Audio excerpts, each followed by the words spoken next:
Bien, je voudrais attirer votre attention, Baruch Hashem, nous nous approchons de la fête de Shavuot. Et il y a un petit détail qu'on a souvent tendance à oublier, semble-t-il. C'est pas un hasard, je vous rappelle, si on lit la Megillat Ruth de Shavuot, puisque c'est en référence à David Amelech, ceux qui avaient éventuellement émis un doute sur la justesse de David, sur la justification que David soit à la tête de l'entité politique hébraïque, sous prétexte que, effectivement, qui est sa grand-mère, peut-être qu'il appartient au peuple de Jude directement. Et donc, on lit la Megillat Ruth. Mais il y a une autre raison pour laquelle on lit la Megillat Ruth en référence à David, c'est parce que David Amelech est né et est décédé le même jour, à savoir le 6 Sivan. Donc, à la fête de Shavuot, bien évidemment, on célèbre du même coup la grandeur de David Amelech. Et puis, dernier point qui évidemment justifie que nous parlions de David, c'est que vous vous rappelez que dans la Sfirat HaOmer, vous avez 7 semaines. Chacune des semaines, elle est rattachée à une personnalité importante, Abraham, Yitzhak, Yaakov, comme dans les Ushpizin à Sukkot, et que cette dernière semaine, elle est rattachée à la Sphira de Malchut, c'est-à-dire à David Amelech, la dimension de la royauté, et donc David Amelech. Donc il m'importait, du coup, d'essayer, comment dirais-je, d'étudier un petit peu les qualités, les vertus de David Amelech, avec l'espoir, bien évidemment, que si on arrive à se rattacher à son orteil, on aura déjà fait quelque chose d'absolument extraordinaire. Ou en tous les cas, d'essayer un petit peu de d'apprendre de David Amelech à notre propos et qu'on puisse s'élever grâce au mérite de David Amelech. La première vertu que je voudrais mettre en évidence, c'est bien évidemment la vigueur, le courage, la force extraordinaire de David Amelech. À Oz la Gvoura. Vous savez, accord numéro 1, dans le livre de Shmuel, l'évocation donc de David. Yomer David el Shaoul, Roé Aya Abdecha, donc j'étais berger, je suis berger, la vive, Patson, Uba Ahari, et voici que vient donc le lion, Ve'et Adov, et l'ours. Pourquoi tu as besoin de rajouter ici Ve'et? Je ne sais pas, on va devoir essayer de comprendre, mais en tous les cas, il y a un lion, il y a un ours, Venassa c'est Neaeder. Et il a porté, c'est-à-dire sur les épaules, le troupeau qui soit toujours en bonne santé. Ve Yatsati Acharav, donc quand effectivement il y a eu un lion et semble-t-il un ours qui est venu, il a couru après eux, Veikletiv, Veitsalti, et donc j'ai sauvé l'agneau, n'est-ce pas, des griffes du lion et de l'ours. Mais puis, il y a comme un laï, donc évidemment l'ours et le lion ne vont pas être très contents. A priori, ils vont peut-être essayer de réagir. Ces idiots, à l'égard de David Amer, ils vont. C'est vrai qu'un ours et un lion réagissent à l'égard de David. Comment c'est honteux. Ve irzakti besekno, je lui ai tenu par la barbichette. Ve iketiv, ve emetiv. Voilà, il raconte ça au roi David, au roi Shaoul. Donc il y a un lion, il y a un ours qui vient d'attaquer mon troupeau. Traduction littérale. Je leur éclate la tronche, je les prends par la barbichette et ils crèvent. La traduction littérale. Gametari. Mais comment tu as pu tuer un lion et un ours? Comment tu peux tuer? Gametari, Gamadov, de nouveau, ma et Ari. Pourquoi le et? Gamadov, Ikla, ton serviteur, ton humble serviteur, a frappé le lion et l'ours. Et sans aucun rapport, vous allez dire, avec l'histoire, mais quand même, et on dit qu'il a présenté son CV à Shaoul Amelech, Vaya plishti à Arelazé, et voici qu'un Palestinien, un Philistin, pardon, un goy, quoi, un incirconcis, qui ose ouvrir la bouche, Kechad Mihem, qui Cheref Maochot Elohim, c'est très étrange, puisque vous savez que David Amelech, à ce moment-là, c'est pas un hasard s'il n'est pas sur le combat, je permets de vous le rappeler, puisqu'il a été déjà oint par le prophète Shaoul, le prophète Shmuel, et il a pour mission, malgré le fait qu'il était oint en tant que roi Shaoul, pour le moment, est encore roi. Le peuple n'a pas encore accueilli David comme roi. Et il a pour mission de ce que j'appelle amener du camembert et du fromage de chèvre à ses frères sur le terrain de combat. Il n'y a pas écrit camembert, mais il y a écrit fromage de chèvre. On sait que c'est du camembert, du brie et du caprice de Dieu. Du chèvre. Il a a priori, donc, effectivement, cette mission d'amener ce fromage. Et puis, quand il monte, là, il entend ce goy qui commence à parler mal de l'Israël. Israël. Et David Ameller, pour lui, c'est insupportable. Donc, c'est quand même qui se présente. Donc, ce goy-là, c'est un circoncis qui ose parler. Arel, ok? Vayomer David, Hachem Asher Itzileni, le Dieu qui m'a sauvé des mains du lion et des mains de l'ours, Yad Hari, Yad Adom, eh bien, il va me sauver. Ou Yad Sileni, mais Yad Aplishtiazé, les mains de ce Philistin. Vayomer Shaoul, El David, Lech, Hachem Yeh Ima. Je t'en prie, vas-y, Dieu sera avec toi. On se rend compte que pendant quand même un certain nombre de jours, eh bien, que Goliath déblatère sur Israël, personne ne bouge. Hein? On ne sont même pas en mode à ce moment-là de dire et si on faisait un génocide à Gaza, c'est une bonne idée. Non, non, là on est en mode on ne bouge pas. Il faut négocier. Hein? On parlait avec le président français. Adkan pour les verser encore une fois, dans Shmuel. Attends, quand je vous ai posé la question, c'est quoi et qui apparaît plusieurs fois? On a ce et avant le lion ou avant l'ours. Dans la loi Baruch grâce au Radak, de quoi il s'agit. Ce qui est intéressant, c'est que nous rappelons que quand il y a et Hashem Tiraou, nous devons avoir la crainte d'Akadosh Baruch Hu. C'est quoi et Hashem Tiraou? Me dit Rashi, les rabbot Talmidei Chachamim, de faire en sorte qu'il y a de plus en plus de Talmidei Chachamim. Parce que plus on respecte les rabbanim, plus on respecte les Talmidei Chachamim, plus on respecte ces signes que nous respectons Akadosh Baruch Hu. Donc ici, de quoi s'agit-il? Est-ce que c'est un lion? Est-ce que c'est un ours qui a attaqué David? On dit le Rav David Kimchi Makor numéro 2. Gam et Ari, Gam Ador, Kol Echad, les rapports al Chavero. On veut mettre en évidence qu'il y en a plusieurs. Gam Zonchen, Gam Bakarchen. À la fois votre troupeau, à la fois votre bétail. Au Bédrash, chez moi, Ari Vedor, si on avait dit le lion et l'ours, on aurait compris qu'il y avait deux bêtes féroces. Et l'oucheté, chayotot, bilvad. Ika. Et je suis omer, gam et Ari, gam et Adom, Arekan, Klosha. Gam, ça veut dire qu'il y en a aussi. Aussi, ça veut dire qu'il y en a deux. Si on dit et Ari, avec un plus. Donc, ce n'est pas un ours que David il a attaqué. C'est trois ours. Ce n'est pas un lion. C'est trois. Et si on met Gam et Ari, Gam et Adom, Arekan, Klosha, Riboui. Mais la Med, Chayou, Sham, j'ai dit 3 et 3, pardon, pas 3 et 3, 3 et 2. Parce que c'est Gam, Ari et Gam et Adom. Donc, d'accord, mais tu vois qu'après, oui, mais au début, on dit. Ah bon, je pas entendu? Voilà. Gam et Ari, Gam Adom. Pas Gam et Adom. C'est-à-dire que s'il y a écrit Gam et Ari dans le verset la Medvav, Gam et Ari, c'est qu'il y a 3 lions. Et que si après il y a Gam Adom, c'est-à-dire qu'il y a 2 ours. Excusez-moi, j'ai dit 6 bêtes féroces, par contre, il y en avait 5.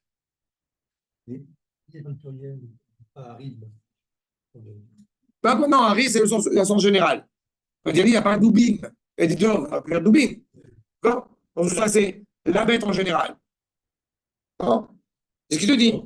Gam et Ari, Gam et Adom, Arekan, Shlosha, Riboui. Mais la bête, Shemoucha, Hamesh, Chayot, Raot, Keitzad, Ari, Shnei, Gorotav, Ve, Adov, Vego. Pourquoi il te dit justement pourquoi c'est écrit Dov et pas Doubim, pas Ari et pas Arayot?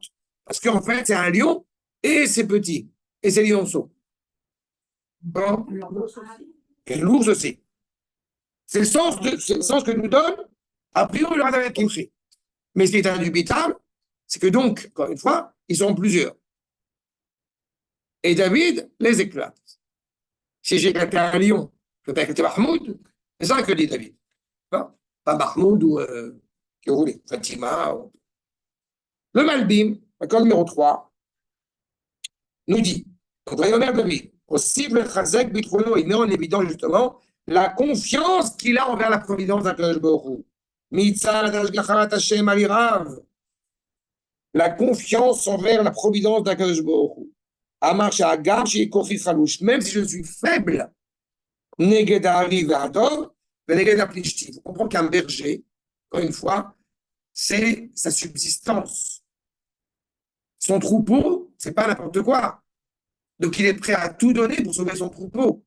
Quand on n'est pas ni agriculteur, ni berger, on ne comprend pas ce genre de propos. C'est ça qu'il faut entendre derrière. Et sachez-le, actuellement, il y a une dimension politique dramatique dans ce que font notamment les Arabes, à essayer de voler des terrains des agriculteurs et de voler les troupeaux des bergers. Parce qu'encore une fois, pour eux, c'est un moyen d'essayer de conquérir. Iné. Hachem, Hacheritzlim, m'arrive à Ador, à quelque chose qui m'a protégé, qui m'a sauvé, ben, ou Yatsiri, Gam, Ata, Derech Nes. Ceux qui avaient écouté, j'avais rappelé à la guerre des 6 jours, à la guerre de l'indépendance, et aussi à cette guerre actuelle, on n'imagine pas le nombre de miracles qui apparaissent malgré tout. Malgré tous les drames que nous traversons, bien évidemment, nous assistons à des réalités qui sont quand même hors du commun, qui sont extraordinaires. Et pourtant, vous avez ces juifs dont certains n'ont pas étudié ce qu'on est en train d'étudier en ce moment, et je ne sais pas d'où ils sortent cette force, mais ils ont cette force de rentrer dedans.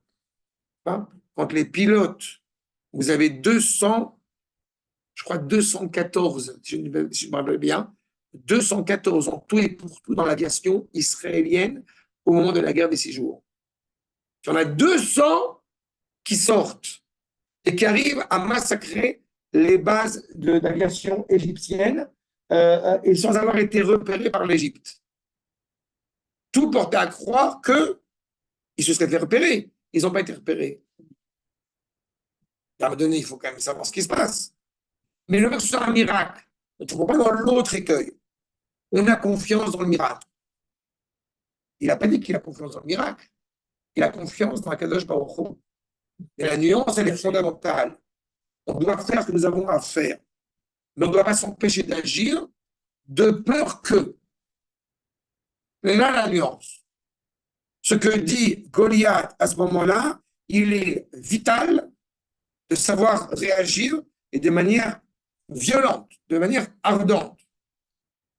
Parce que c'est notre troupeau, c'est notre peuple, c'est notre terre qui est en danger. C'est ce que nous dit David. Avec cette confiance dans Kadosh Baruch Hu, même à l'époque en n'ayant, eh bien, justement, pas suffisamment l'habilitation militaire qu'il devrait.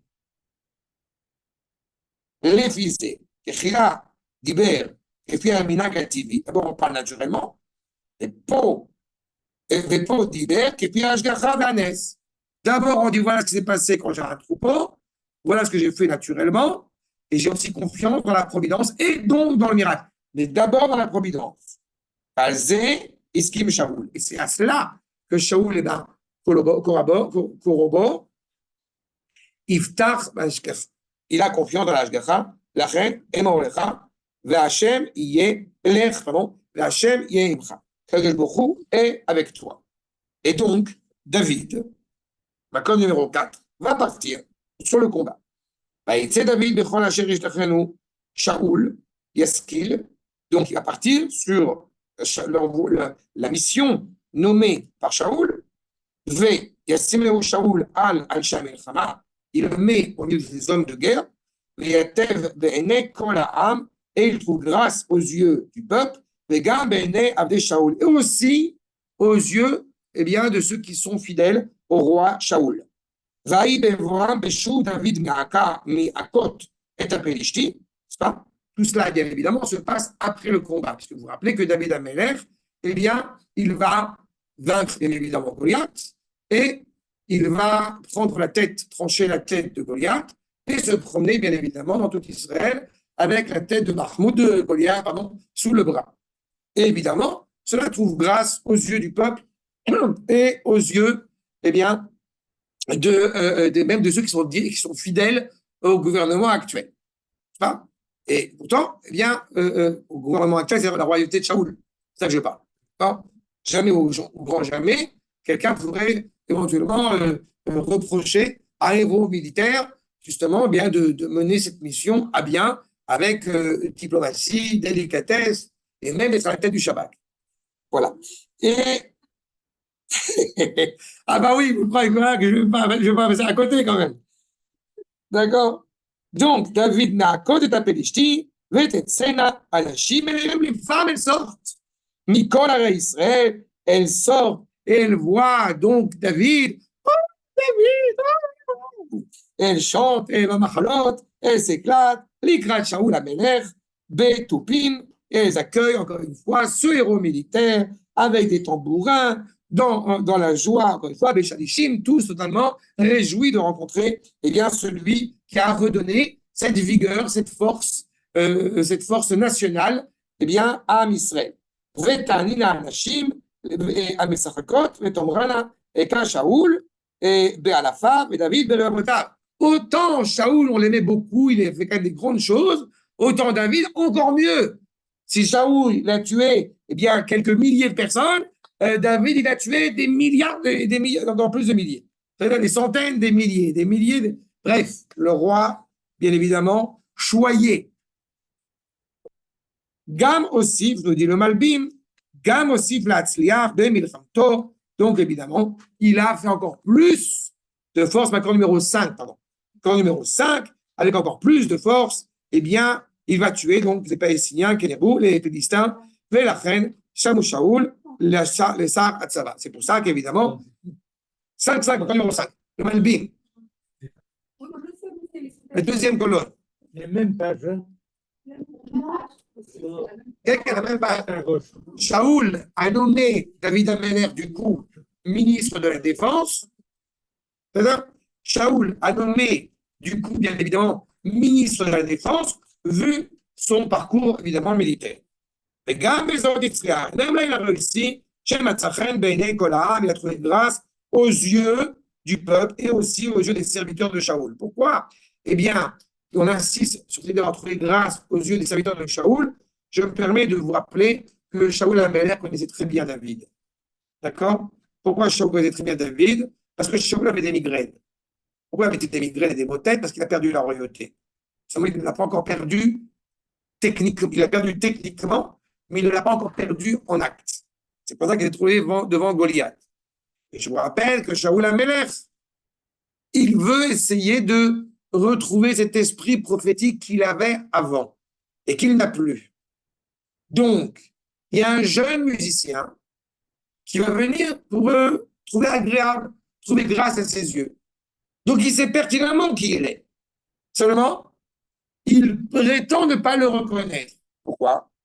Et c'est pour ça qu'ici, ce qui est encore plus surprenant, c'est que même les serviteurs de Shaoul ont trouvé David extraordinaire. Ils comprennent qu'il est en train vraiment de perdre la royauté.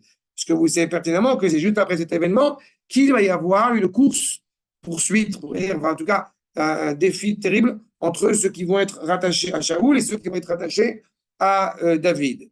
Et la grande surprise de Shaoul, c'est comment est-ce qu'on peut écrire des Télim, avoir une sensibilité aussi extraordinaire, et d'un autre côté, être aussi violent quand, eh bien, on part à la guerre.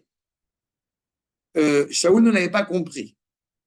Je ne me prétends pas être plus intelligent que Shaoul, mais permettez-moi encore une fois d'insister, j'en vois tous les jours des gens comme ça.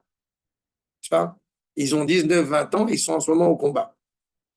Ils ont une sensibilité extraordinaire, ils jouent de la guitare à la chambre de la base, et à côté de ça, ils partent à Gaza. D'accord? On les a, ils sont là. Hein? D'accord? Et en plus, ça, comme vous savez très bien, ce qui n'est pas négligeable, en plus, ça, ils sont beaux.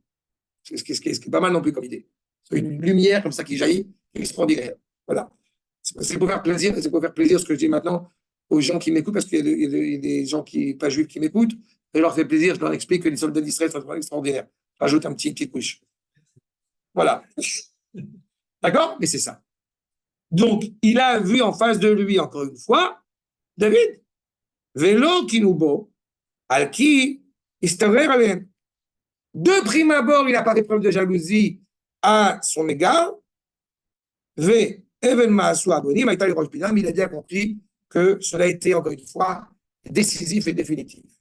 Donc on voit, première vertu extraordinaire chez David, cette force, cette vigueur. Deuxième point extraordinaire à mes yeux chez David Ameller, c'est son rapport à l'étude de la Torah, qui n'est pas négligeable. Vous voyez, dans le traité de Berachot, il est indiqué que semble-t-il, il n'a pas dormi après minuit. On va voir ce qui se passe. Rabbi Zera Amar, at chatzot laila, היה מתנמנם כסוס, מכאן ואילך היה מתגבר כארי. Genre, il somnolait jusqu'à minuit. Après minuit, il était bien évidemment engagé dans la mission qui est la sienne pour le peuple juif. En réalité, on va voir que c'est un petit peu plus délicat que ça. Passons directement, s'il vous plaît, à Enaya, accord numéro 7. Il reprend, je vous rappelle, Enaya, commentaire dont on a vu maintenant du Rav Kook sur la Gemara. Atratzot laila aya mitnamnem kesus mikal ve'elech ve'elach mitgaber k'arei ma she'imshiru le. Je reviens avec la Gemara et il commente. Pourquoi d'abord Abalei Chaim alalou? Il prend justement les chevaux. Deshne ele Abalei Chaim et malochamim ou menatzchim. Les chevaux sont des animaux à l'origine, des animaux bien évidemment de combat. Et là, chassous mouchan et milchama. L'homme est sadaxement. Le cheval est prêt à combattre, pas de lui-même. Kim she'ekli shimush la'adam ha'rochev alav oser ha'milchama al yado. Le cheval est un animal de combat, serviteur de l'homme. C'est quand l'homme est sur lui qu'il va être un élément de combat. Mais le cheval n'est pas un élément de combat par essence, comme on peut le retrouver par exemple chez le lion, trompeteur de la cruauté du lion.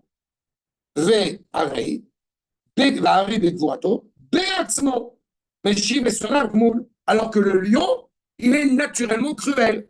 Celui qui voudrait lui porter préjudice, eh bien, il lui amène à la récompense méritée. C'est-à-dire que le cheval devient un animal de combat.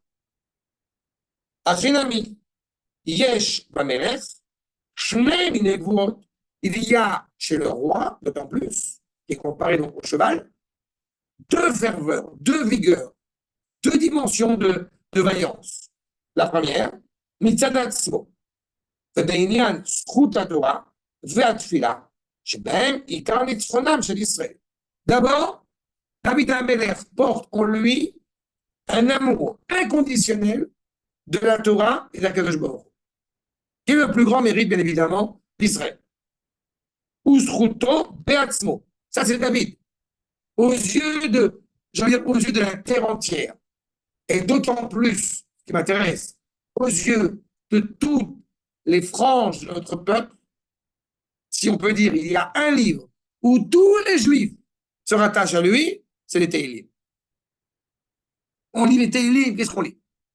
C'est-à-dire que tous sont d'accord pour mettre en évidence la dimension d'amour de David à l'égard de la Kadosh Baruch Hu, à l'égard de la Torah. C'est indubitable, c'est en lui. Grâce à, encore une fois, ce mérite que beaucoup, grâce à lui, grâce à cet amour-là, eh bien, sont épargnés, sont sauvés. La deuxième force que nous trouvons chez David, et que donc nous trouvons bien évidemment, on l'a dit, le cheval qui devient un objet de combat, c'est grâce au mérite du peuple. Quand on est, encore une fois, le guide du peuple, on sait que nous sommes rattachés bien évidemment au peuple et qu'on n'agit que pour le bien du peuple. Ou donner les sous. Comme un cheval, est utilisé, encore une fois, pour la guerre, uniquement comme moyen.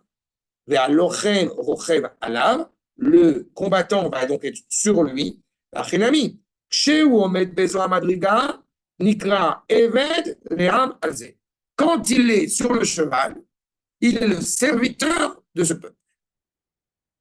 Vous vous rappelez que le roi, à l'origine, et bien dans le futur, il a deux Sefer Torah. Il a un Sefer Torah avec lequel il est toujours sur son bras, et un Sefer Torah qu'il a chez lui.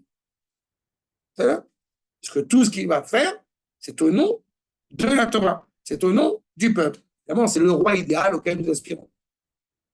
Ça vient, là, ça va arriver. C'est un vrai patient. Et que moi, j'ai bien dit, le Rav il a expliqué ça dans un autre ailleurs, Inyan Ze, Be'arucha Bezrat Hashem, Alken, Nimshal, Kessus, comme un cheval. Il est le serviteur. Il est là, comme le cheval est là pour servir le cavalier. David, qui est comparé au cheval, il n'est là que pour servir les intérêts du peuple, pas ses intérêts personnels, et pas même servir les intérêts personnels du peuple. Quand je dis servir le peuple, c'est servir ce qu'il y a de bien pour le peuple. Qu'est-ce qui se passait jusqu'à minuit? Qu'est-ce que ça veut dire? Qu'il somnolait jusqu'à minuit.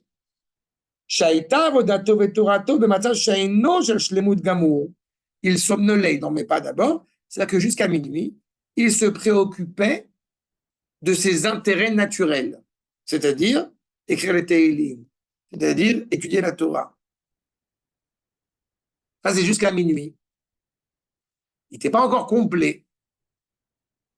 Kefi Godel Arko, Vayam Ishtamesh Bekocha Shel Klal Israël. Mikan Ve'elech Hayam Mitgaber Ke'ari.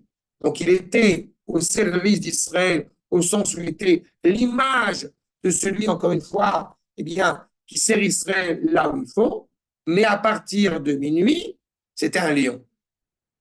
C'est-à-dire qu'il n'était plus en mode, justement, je suis un cheval naturel au repos, repu.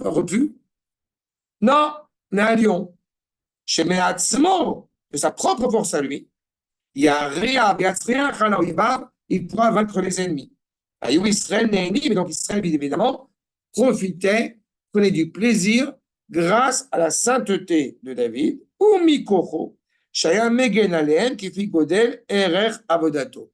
Et donc, il profitait de cette sainteté, de cette force qui était protectrice à leur égard, grâce à la valeur exceptionnelle de David. Je me permets de rajouter un tout petit point avant d'avancer, qu'on l'ait bien en tête. Souvent, j'ai souvent répondu à cela. On connaît tous la remarque désobligeante à l'égard de David qu'il n'aurait pas construit le Beth Amikdash parce que s'il avait construit, alors il ne pouvait pas construire le Beth Amikdash parce qu'il avait beaucoup de sang sur les mains. Et toute cette phrase-là, absolument absurde et abjecte. Vous comprenez que la vigueur de David, l'étude de la Torah que je vous dépeins ici de David, vont en contradiction avec tout cela. Enfin, tout simplement parce qu'il faut toujours l'avoir en tête, je ne voulais pas rapporter ici, mais qu'on l'ait en tête, que David Kimri rappelle que la seule raison pour laquelle il n'a pas construit le Beth Amikdash, c'est parce qu'il aurait été indestructible le moment où le peuple aurait, qu'à Dieu ne plaise, fauté. Et donc, si le choix s'opérait entre détruire ma maison ou détruire mon peuple, que Dieu préserve, Akadosh Baruch Hu aurait détruit le peuple. Ce qui évidemment n'était pas souhaitable. Mais comme Tzadik Gozer et Akadosh Baruch Hu Mekayem, ce qu'un Tzadik met en place, Akadosh Baruch Hu ne peut pas le détruire, la grandeur de David aurait rendu le Beth Amikdash indestructible. Hein? Mais en contradiction avec cela, c'est pas contradiction. Puisque David a fauté, je ne sais quelle autre ineptie, très bien. C'est pour ça qu'il reçoit un châtiment terrible. Je t'assure que tu vas être le roi espéré pendant toutes les générations jusqu'à la fin des temps. C'est pas mal comme punition, non? Tu as compris la bêtise du propos. D'accord? C'est exactement cela. C'est ce que représente David. À quoi s'intéresse David dès qu'il ait accès au trône réellement?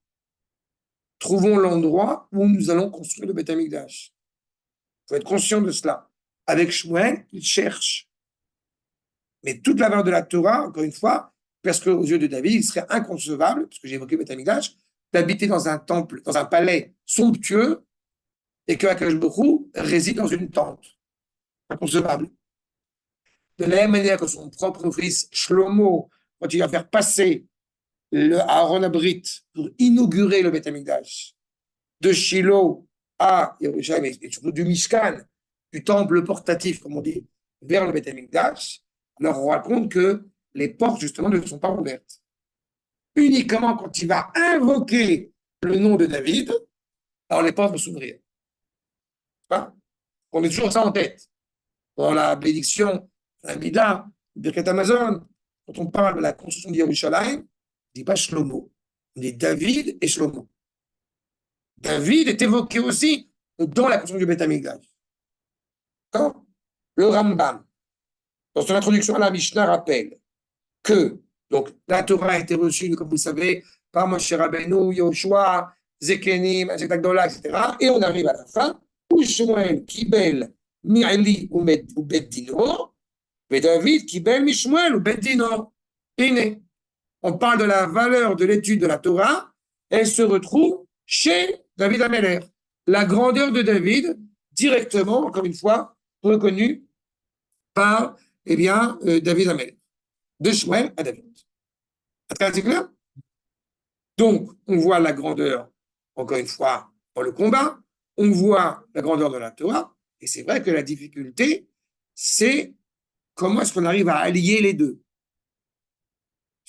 Cette délicatesse, cette sensibilité au Beth Midrash, et d'un autre côté, d'être prêt à mener la guerre de front avec force. Voyons, Makon numéro 9, dans la deuxième feuille. Le prophète Shmuel, de nouveau, est en train de dépeindre David Ameler. Que dit-il? Et les Shemot Agiborim, donc les héros, Asher les David, Yoshev Beshevet Tarkemoni, Rosh Ashalishi, le chef des opérations, David Ameler, ou Adino Aetzeni. Adin, c'est doux. Aetzeni, c'est vigoureux, c'est avec force. On va voir. Al, Shmone Meot Chalalei, les femmes achat. Il est évoqué dans cette ambivalence de douceur et de difficulté, et de force, de vigueur, de cruauté, quand effectivement il va mener de front le combat face à plus de 800 cadavres en une seule fois. Nous dit Rachid dans son commentaire, c'est quoi Adino et Atzeni, que chez Osek Batora, Korech ou Mekasher Atzmo Ketolat. Quand il étudie la Torah, eh bien, il se met tel un verre, une fois petit, bas, Ma'adinut Kayama. Mais chez Yotse, je vois que j'ai une faute de frappe, regardez en face, la deuxième colonne en haut. Chez Yotse la Milchama, Ayakaché Ke'etz. Quand il étudie la Torah, il est comme un verre. Quand il va partir au combat, il est dur comme un arbre. Et il tue donc 800 personnes, Bemilchama, Achat, en une seule guerre. Ce que dit la Gemara dans Moed Katan. C'est intéressant comme ambivalence. On va revenir à cette notion de tolarat dans une mesure. Et j'ajoute un petit détail qui revient dans cette même optique. David Ameler, il a dansé, vous savez, devant le peuple, justement, à moitié nu. Qu'est-ce que j'appelle à moitié nu, selon les propos de Michal? Eh bien, il avait des sandales Shoresh sans chaussettes. C'est-à-dire Michal, il faut se rappeler que Michal, la fille de Shaoul, qui était extrêmement pudique, elle ne montrait pas ses mains. Elle avait des gants. Hein? Même ses mains, elle ne les montrait pas. Les manches, c'était pudique jusqu'au bout. Et donc, pour elle, David Ameler qui danse, pas que les prédateurs à moitié nus, vous avez compris, mais David Ameler qui danse, où on voit, je ne sais pas, ses pieds, où on voit, voilà, après, ils sont dans les oreilles. Ça, comment tu peux danser comme ça? Tu es un roi, comment tu peux danser comme ça? Et il dit une phrase que j'aime beaucoup. Je suis un agneau avec mon peuple, un aigle avec mes ennemis. On a cette même idée ici. C'est être justement, grâce à David, on apprend l'amour d'Akadosh Baruch Hu, et quand on part en combat, cette force, encore une fois, vigoureuse. Regardez la suite.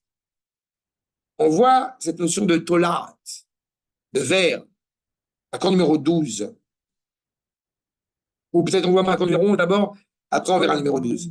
Accord numéro 11 d'abord. Le Rav Zvi Yehuda, en face. Le Rav Zvi Yehuda, dans le Tivot Israël, dit Zgoula Davidit Meyuchedet. Il y a un trésor spécial chez David qu'on ne trouve pas chez beaucoup de gens.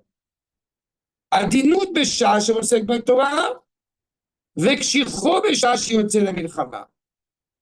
Il est doux quand il est à Torah, et il est violent quand il part au combat. Il a un moment de répit. Qu'est-ce qu'il fait? Il va étudier à la Yeshiva de Haramor avec un Rav Tao. Puis, il repart au combat. Il est vigoureux. Ceux qui n'ont pas la référence que je viens de dire maintenant, c'est David Dini. C'est ça? Oui, parce qu'il lui cherche des défauts en ce moment.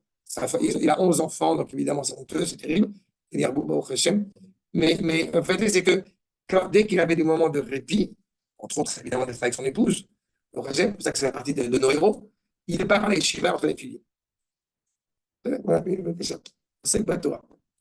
Et après, quand il part au combat, au Hashem, et tout le monde tombe devant lui. C'est pas mal comme personnage. Non, c'est pour montrer on en a quelques-uns comme qui sont pas mal. Et c'est ça, c'est le bateau. Dès que je suis la milchama. Filut, achidut izu shalishiyut shlema. C'est exactement l'exemple d'une personnalité entière, totale, intègre. Shnetz dadim alalou. Ces deux facettes, ces deux côtés ne sont pas contradictoires. Mais sotrim zeh. Et là, toamim se correspondent parfaitement. Mais sheyachim, mashlimim se complètent. Ou meshuchalim sont même, comment dirais-je, se rendent, se revigorer, on dit, multiplier ce qu'est. Renforcer. Je n'ai pas le terme en français. Vous avez compris l'idée? C'est Jocelyn Beaumont qui revient de la prison d'Afrique et il a dû s'affaiblir en tant qu'agent, n'est-ce pas, un professionnel. En fait, non, il s'est, j'ai oublié le terme. Bon, c'est ça l'idée. Il s'est renforcé encore plus. Mais Torah Dimuta, cher est un scout de la Torah. Grâce à cette douceur au moment d'étudier la Torah, Mofia Takifut, c'est grâce à ça qu'apparaît une authentique agressivité, en tout cas une attaque plus que défensive, au moment de la guerre. Keshi une mitzvah, puisqu'elle est exigée, bien évidemment, elle est demandée. Elle est exigée et demandée. והרי היא גם נמשכת לתוכה וגם מוכיחה למפרע על גבורת האצילות ועוד התקיפות אשר ביסודה. Encore une fois, la grandeur, cette force. Je veux dire, la douceur de David se renforce et se révèle encore plus quand il va attaquer ses ennemis. D'accord? C'est contradictoire pour quelqu'un qui n'est pas, encore une fois, mais je te répète, vraiment, c'est ça, exactement. Exactement. Mais il le fait, encore une fois. Non, mais c'est pas que sur la situation. Il est comme ça. David est comme ça. C'est ça, moralement bon, tu n'as pas de problème. C'est toute l'idée de Yedé Esav, de Kolo Yaakov et Yedé Esav. C'est Israël par excellence. La voix de Yaakov et les mains de Esav. Tu te rappelles évidemment je l'ai rappelé il y a quelques semaines, quelques jours de ça, pas avant dans notre cours, la phrase de ce militaire totalement idiot sur le fait que les soldats tuent des enfants, n'est-ce pas, à Gaza, comme un hobby. D'accord? Bon, je ne vais pas citer son nom, il est bête. Et ce qui est marrant, c'est que il a, pour la petite histoire, si je ne vous ai pas raconté, Yair Golan, c'est comme celui qui avait dit que ce que nous faisons à Gaza, et ailleurs, c'est la Shoah. Et à ce moment-là, il y a justement la grand-mère de David Zeni, il y a à quel point il a jamais. La grand-mère de David Zeni, la de Rachel, qui allait à Shalom, qui avait dit, viens t'expliquer ce que c'était que la Shoah, parce qu'il avait fait des mauvaises comparaisons qui n'avaient pas lieu d'être, et elle qui était rescapée d'Auschwitz, elle était habilitée évidemment à expliquer ce que c'était que la Shoah. Donc, bref, il avait dit ça. Et malheureusement, quand il prononce ce genre d'ineptie, alors la réaction de beaucoup de gens, y compris des gens qui sont convaincus de la justesse du combat, c'est de dire oui, mais on n'a pas le choix parce qu'on est en guerre, bref, on s'excuse. Alors, je suis navré. Et d'ailleurs, j'en ai parlé hier. J'étais très heureux de savoir que j'ai pas pensé comme ça. J'en ai parlé hier sur le monde du temple avec M. Feiglin, un politicien. Ouais. Et ça m'a fait très plaisir de savoir que je ne suis pas le seul à arriver à cette conclusion-là. À savoir, on n'a pas à s'excuser. Ce n'est pas la question de cela. Il faut entendre ce propos-là. De nous mettre en porte-à-faux par rapport à ça n'a pas lieu d'être. David, pour ne citer que lui, David n'est pas en train de s'excuser. Nous faisons ce qu'il y a de juste à faire. Pas parce qu'on est en guerre, pas parce qu'on n'a pas le choix, pas parce qu'on fait ce qui est juste, encore une fois, dans ce cas précis. Et donc, ce rapport-là n'a pas de problème. Ce n'est pas une bête sauvage ou pas une bête sauvage. Il n'est pas là avec là. Il est dans un conseil de dire je sers à Kadosh Baruch Hu. Servir à Kadosh Baruch Hu, c'est détruire le mal, quel que soit l'âge qu'il a. Et je me permets d'ajouter, parce que j'en parle, un petit détail. Il y a cette thèse que j'entends depuis longtemps, mais que je réentends de nouveau et qui amuse profondément. Tu comprends, c'est à cause de l'éducation qu'ils ont reçue. Alors, je me permets d'exprimer, de vous rectifier, si jamais vous pensiez, ce n'est pas à cause de l'éducation qu'ils ont reçue. Non, sur les populations autochtones à Gaza et à Ramallah, c'est à cause de l'éducation qu'ils ont reçue qu'ils sont comme ça. Alors, je suis envie de vous décevoir si vous le pensiez, ce n'est pas à cause de l'éducation qu'ils ont reçue. Ça vient renforcer l'éducation qu'ils ont reçue. Mais ce n'est pas à cause de cela. Et ce serait malheureusement, encore une fois, penser en tant que juif bienveillant, comme d'habitude, qu'il arrive à ce genre de conclusion.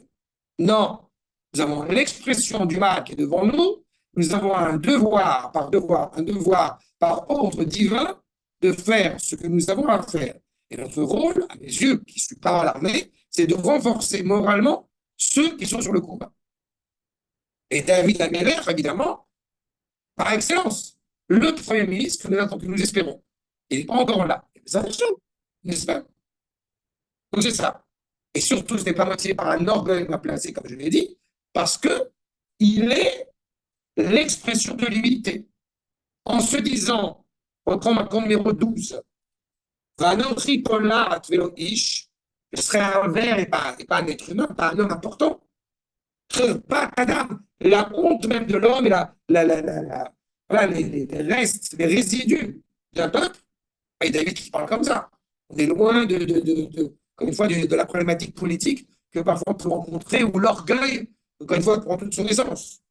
Nous dit Rashi, quand l'Israël renaît Keishechad. Je dis Tolat, Velo Ish, c'est pour renforcer cette idée. Ce n'est pas en mon nom que j'agis. Ce n'est pas pour ma satisfaction personnelle. C'est pour la sanctification, la sainteté du peuple qui est représenté par Ish, l'homme par excellence. C'est une entité. Nous dit Mme Tchirakadosh, facteur numéro 14, Omnam Hashem lo etoma, al, Shalem Aïtav, c'est le Belit et Fila. Peut-être sans Fila, mais le saut directement. À ce que vous avez souligné, la force justement contre ses ennemis, contre la parole de nos ennemis. Ketolat, Shochel Erez, Milvanon, Befe Rach. On est tellement convaincu de la justesse de notre propos, tel comparé à un ver qui va manger le cèdre du Liban sans faire trop d'efforts. C'est ça le ver qui est évoqué. Ce n'est pas un ver seulement qui se mettrait en porte-à-faux avec humilité, comme on va en parler dans 2 secondes. C'est plus que ça. C'est cette idée que nous sommes tellement convaincus de la justesse du combat que nous menons, que le projet divin est entre nos mains grâce à la sanctification de son nom, parce qu'il y a une entité politique, donc justement, une fois de plus, au nom de David, au nom de Yehuda, que le combat est facile. Le combat devient difficile quand on n'est pas certain que la justesse est de notre côté. Ce qui n'est pas le cas de David. Et voyez, et donc c'est ça.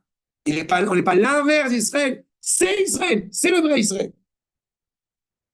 Le Rambam dit dans Ilchot Melachim, accord numéro 15, on voit cette humilité, donc bien évidemment de David, qui est derrière Shechalak lo hakatuv hakavod hagadol, puisque la Torah montre bien le respect extraordinaire qu'on a à l'égard de David.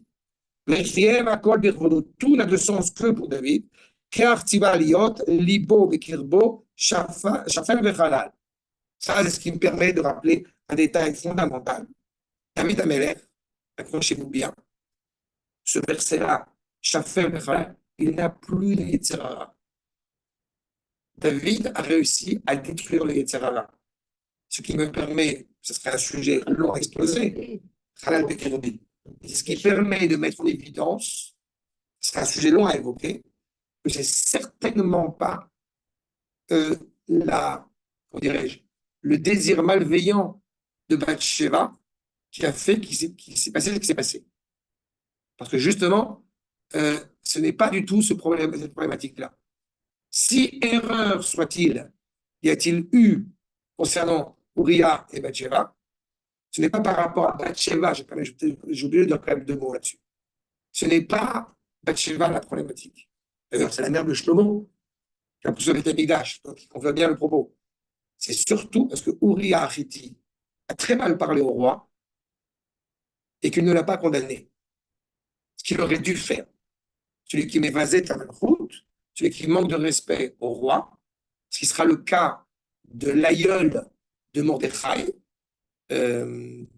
Shimon ben Gera, qui avait méprisé, qui avait insulté David. David se préoccupera de dire à Shlomo, surtout n'oublie pas de le tuer, parce qu'il est condamné à mort. Et comme c'était à ce moment-là celui qui a enseigné le Torah à Shlomo, quand il était petit, donc il n'a pas pu le tuer. Mais Shlomo se préoccupe en tant que roi de le tuer. Mais en l'occurrence, il a fait une erreur, ça a été de ne pas vouloir, par indulgence et par bienveillance, de tuer Uriah Hitti quand il aurait dû le faire. Mais on ne peut pas lui imputer une sorte de désir, je répète, une pulsion basse vis-à-vis de David, justement, de Bathsheba. Mon cœur est dénué totalement de tout désir, encore une fois, bas. Il n'a de sens que par rapport à Kadosh Baruch Hu. Et donc, Veloïna Gasuklev d'Israël, il est terminé. Les Bil Tirom Levavo, encore une fois, avec preuve d'humilité à l'égard de ses frères. Et je répète, être humble, quand on n'a pas de raison d'être orgueilleux, c'est un peu plus facile que quand on a toutes les raisons d'être orgueilleux. Ça paraît stupide que je vous dis, mais on voit les problématiques de pouvoir. C'est pas un hasard si la Torah elle va autoriser, n'est-ce pas, un roi à avoir, eh bien, jusqu'à, pas plus, jusqu'à 18 femmes. Et au niveau des voitures, et au niveau des soucis, au niveau des chevaux, on ne peut pas empêcher un roi qui a un rôle politique de dirigeant d'avoir justement des biens, parce qu'il y a une sorte de pouvoir qu'il maintient. Seulement ce pouvoir peut s'avérer dangereux si justement eh bien, il exagère dans ce pouvoir. Et on voit à quel point certaines personnes, dès qu'elles ont un peu de pouvoir, ça donne lieu à beaucoup de choses très problématiques. Donc la Torah, justement, bien en évidence cela. Et dans le cas de David, il est extraordinaire. Parce qu'il a ce pouvoir, et pourtant la chose qui l'anime, c'est l'humilité. Je vous cite ce qu'il dit après. Il ne vient qu'une fois avec le désir, avec la volonté de faire le bien, j'ajouterai pour le peuple. Et n'a de sens, encore une fois, pour l'honneur qu'on lui donner, que la petite échelle. Vraiment un indice d'orgueil. Chez Medaber, quand la calme de la Chandrabim, il a bien raconté. Quand il a parlé au peuple, il a parlé avec douceur, avec délicatesse. Chez les Mar, ainsi qu'il est dans les chroniques, chez Maouni, Echai, Ve Ami.